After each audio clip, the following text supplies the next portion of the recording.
Évangile selon Luc, chapitre 1.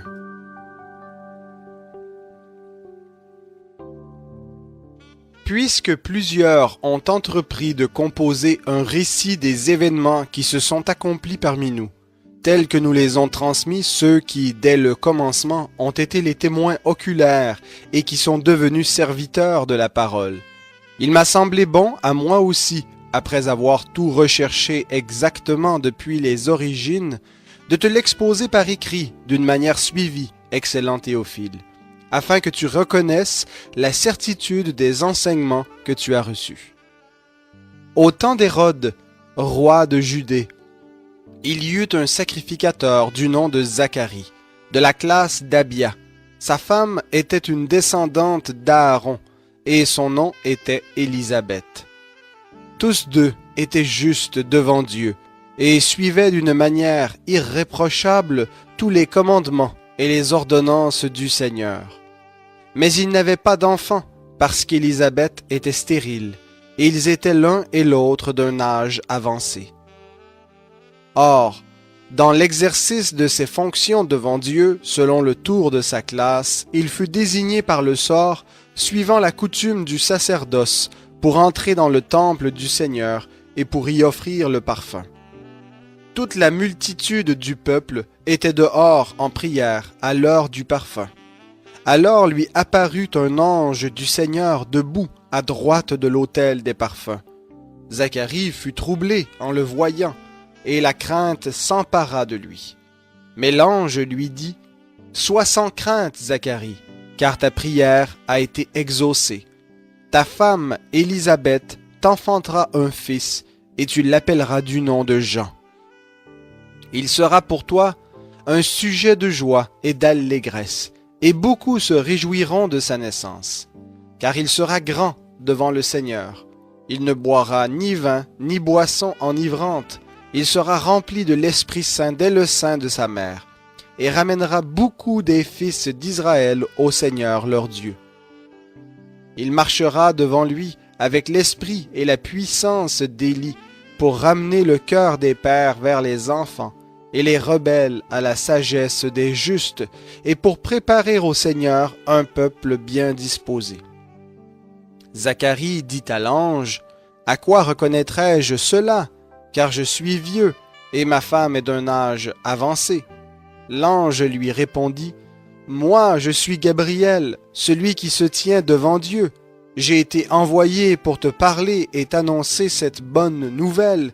Voici, tu seras muet, et tu ne pourras parler jusqu'au jour où cela se produira, parce que tu n'as pas cru à mes paroles qui s'accompliront en leur temps. » Cependant, le peuple attendait Zacharie et s'étonnait qu'il s'attarde dans le temple.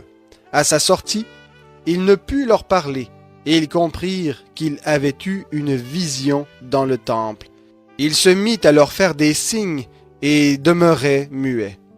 Lorsque ses jours de service furent achevés, il retourna dans sa maison. Quelque temps après, sa femme Élisabeth devint enceinte. Elle se cacha pendant 5 mois en disant : « Voilà ce que le Seigneur a fait pour moi au temps où il a décidé d'enlever ce qui était ma honte parmi les hommes. » Au 6e mois, l'ange Gabriel fut envoyé par Dieu dans une ville de Galilée du nom de Nazareth, chez une vierge fiancée à un homme du nom de Joseph, de la maison de David. Le nom de la vierge était Marie. Il entra chez elle et dit : « Je te salue, toi, à qui une grâce a été faite. Le Seigneur est avec toi. » Troublée par cette parole, elle se demandait ce que signifiait une telle salutation. L'ange lui dit : « Sois sans crainte, Marie, car tu as trouvé grâce auprès de Dieu. Voici, tu deviendras enceinte, tu enfanteras un fils et tu l'appelleras du nom de Jésus. Il sera grand et sera appelé Fils du Très-Haut, et le Seigneur Dieu lui donnera le trône de David son père. Il régnera sur la maison de Jacob éternellement, et son règne n'aura pas de fin. » Marie dit à l'ange : « Comment cela se produira-t-il, puisque je ne connais pas d'homme ? » L'ange lui répondit : « le Saint-Esprit viendra sur toi, et la puissance du Très-Haut te couvrira de son ombre. C'est pourquoi le Saint-Enfant qui naîtra sera appelé Fils de Dieu. Voici qu'Élisabeth, ta parente, a conçu, elle aussi, un fils en sa vieillesse, et celle qui était appelée stérile est dans son 6e mois, car rien n'est impossible à Dieu. Marie dit, « Voici la servante du Seigneur, qu'il me soit fait selon ta parole. » Et l'ange s'éloigna d'elle. En ces jours-là, Marie se leva et s'empressa d'aller vers les montagnes dans une ville de Juda. Elle entra dans la maison de Zacharie et salua Élisabeth. Dès qu'Élisabeth entendit la salutation de Marie, son enfant tressaillit dans son sein. Élisabeth fut remplie d'Esprit Saint et s'écria d'une voix forte, « Tu es bénie entre les femmes, et le fruit de ton sein est béni. Comment m'est-il accordé que la mère de mon Seigneur vienne chez moi? Car voici, aussitôt que la voix de ta salutation a frappé mes oreilles, l'enfant a tressailli d'allégresse dans mon sein. Heureuse celle qui a cru à l'accomplissement de ce qui lui a été dit de la part du Seigneur. » Et Marie dit, « Mon âme exalte le Seigneur, et mon esprit a de l'allégresse en Dieu, mon Sauveur, parce qu'il a jeté les yeux sur la bassesse de sa servante. Car voici désormais toutes les générations me diront bienheureuse, parce que le Tout-Puissant a fait pour moi de grandes choses. Son nom est saint, et sa miséricorde s'étend d'âge en âge sur ceux qui le craignent. Il a déployé la force de son bras, il a dispersé ceux qui avaient dans le cœur des pensées orgueilleuses. Il a fait descendre les puissants de leur trône, élevé les humbles, rassasié de biens les affamés, renvoyé à vide les riches. Il a secouru Israël, son serviteur, et s'est souvenu de sa miséricorde, comme il l'avait dit à nos pères, envers Abraham et sa descendance pour toujours. Marie demeura avec Élisabeth environ 3 mois, puis elle retourna chez elle. Le temps où Élisabeth devait accoucher arriva, et elle enfanta un fils. Ses voisins et ses parents apprirent que le Seigneur avait manifesté envers elle sa miséricorde et se réjouirent avec elle. Le 8e jour, ils vinrent circoncire le petit enfant, et ils l'appelaient Zacharie, du nom de son père. Mais sa mère prit la parole et dit, « Non, il sera appelé Jean. » Ils lui dirent, « Il n'y a dans ta parenté personne qui soit appelé de ce nom. » Et il faisait des signes à son père pour savoir comment il voulait l'appeler.